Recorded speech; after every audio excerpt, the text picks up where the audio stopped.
I think Tony and I, what makes us a little bit alike maybe is that we both live for music. We live for this excitement. It gives us energy, and I think a program like he does, he could have never done without that passion, without that constant recharge through the music, so that you seem to do everything effortlessly without ever getting tired, only because the music keeps you up on that level. And I actually recently had a discussion with him that if you then stop for a while, you suddenly realize how tired you are, because it's something that you really tend to forget, that we're all only human. And I admire very much with Tony whenever he's in the pit, whenever he's conducting, even though it's just an early morning rehearsal,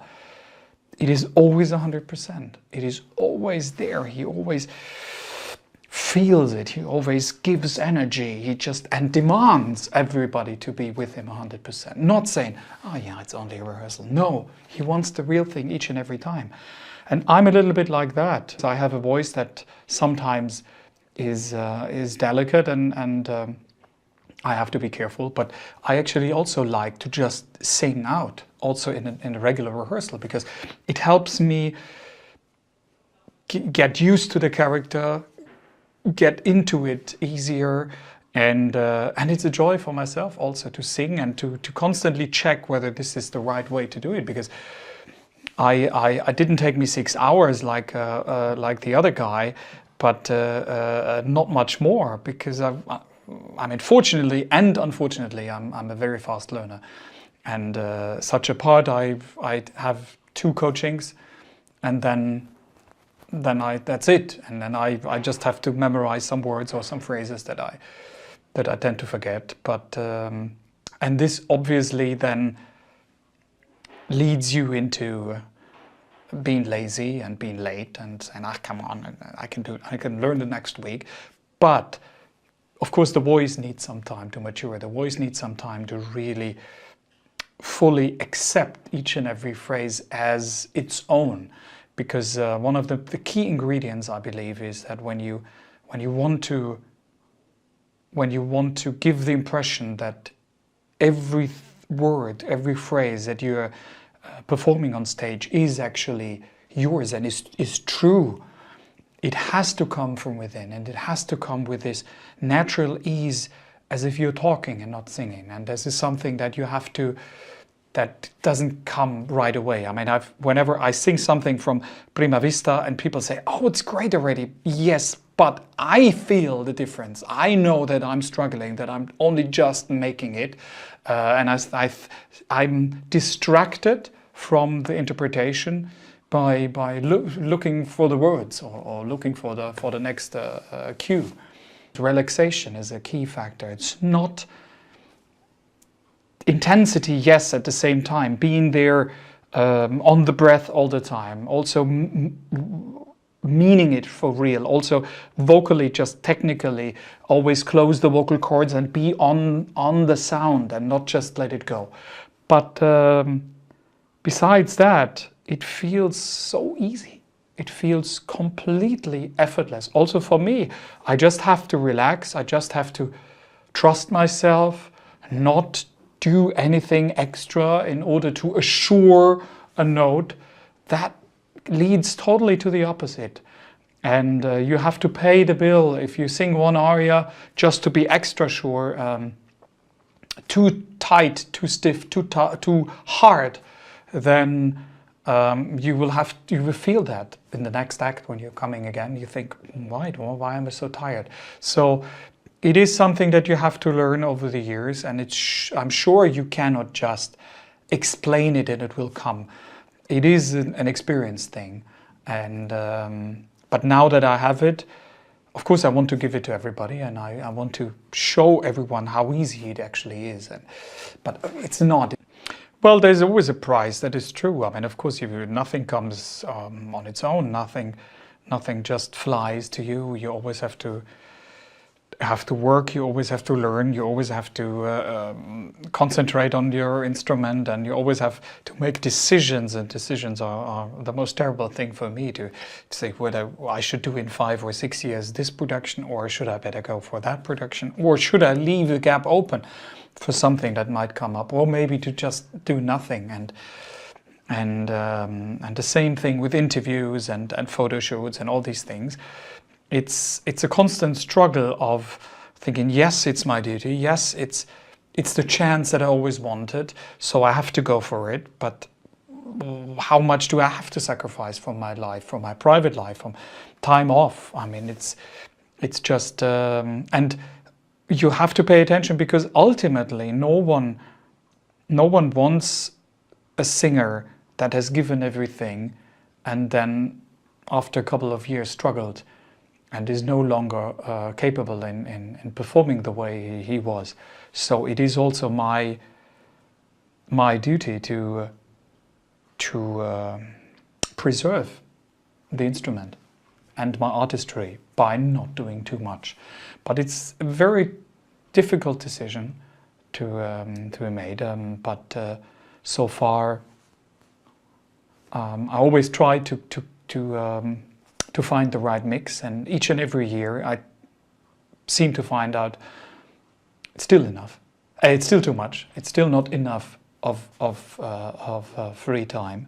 I mean, really, really free time. Time where I don't have to think about music, which is I mean, or maybe not about singing, let's say, because without music, I think there's not one day in my life that has been without music. But just to not, I always say, this red light that is always on whenever, even you have 2 days off, but you're preparing for something, so you cannot just avoid it, having a million things at the same time, watching DVDs or listening to your new recording and making notes there. And to be outrageous. I think there's no question that if you do the opera Andrea Chenier, you have to have Andrea Chenier. And what that means is you need a singer who has a star quality, who has the air of a poet, the air of a hero, the air of somebody who speaks out, who is courageous. You have to have somebody who sings with an abandon and a passion and a lyricism. And I think it's a very important package, and very rare to get all those qualities in one person. I think my relationship with Jonas is growing all the time. I think we're becoming friends, and we've now made several recordings together. We've performed on stage together, and we're really getting to know each other very, very well. But not only superficially, but I think, you know, when you're dealing with music, you're exchanging not only ideas, but the actual moment of performance. You get to know somebody really from the inside. And I learned really a lot from him, because he has a tremendous intellect. Also, he knows how to turn thought into practicality, because when you're in theater, you have to make certain decisions about how you're going to do things.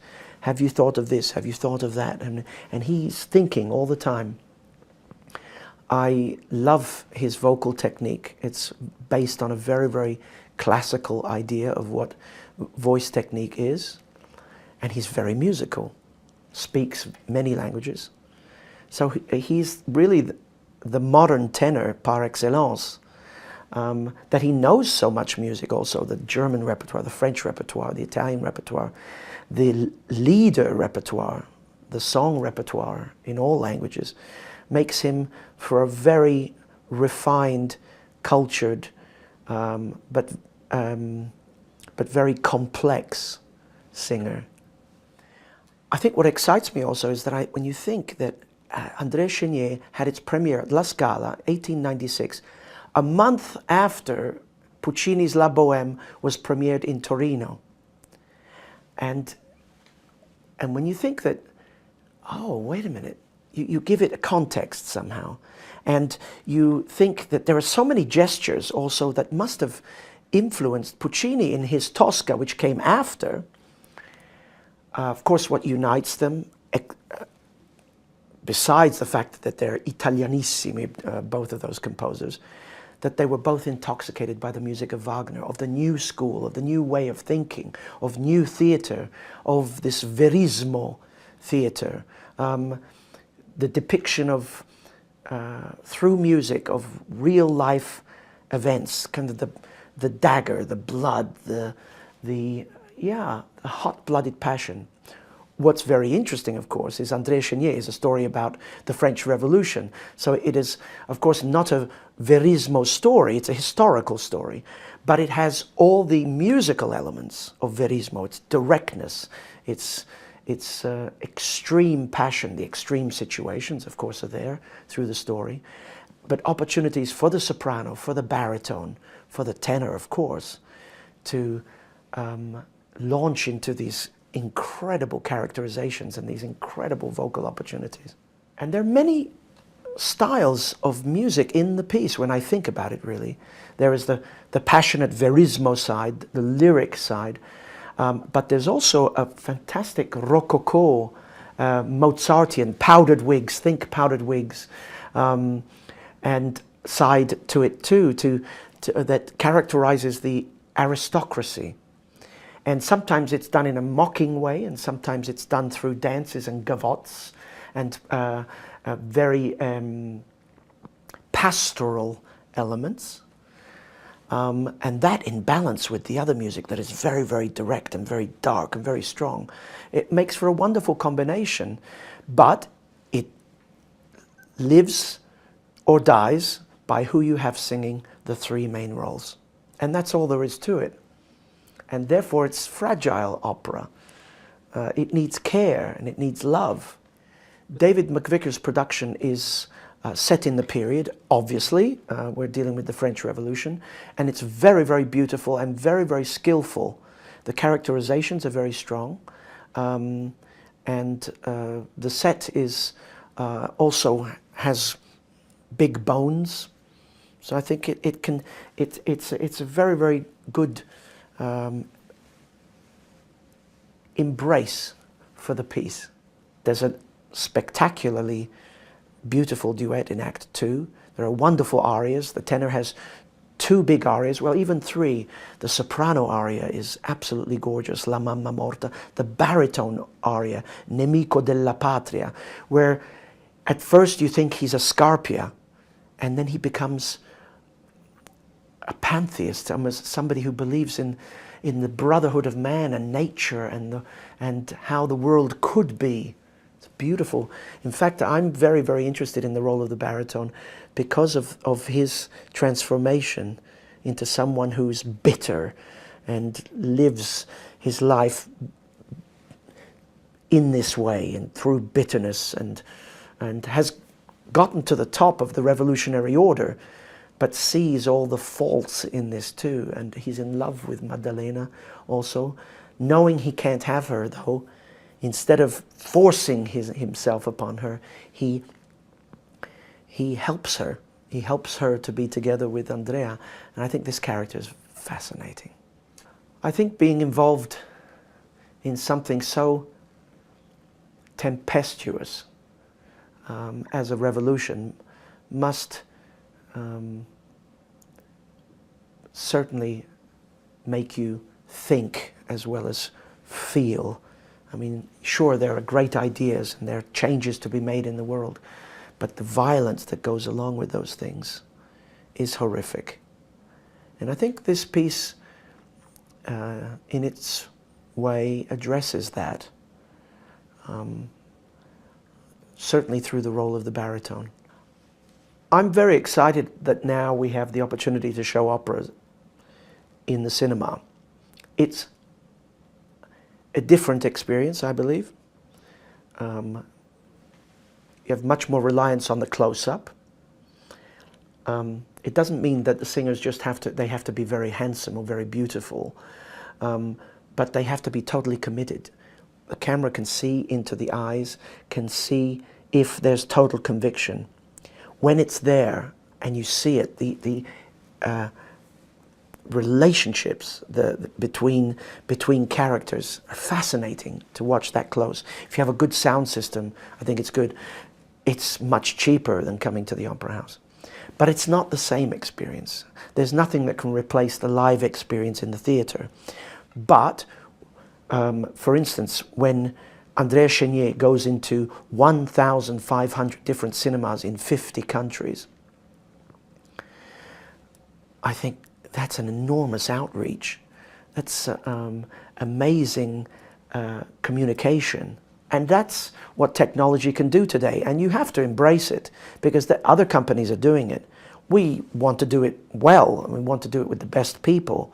And so want as many people to find out what opera is. This is a fantastic way of doing it.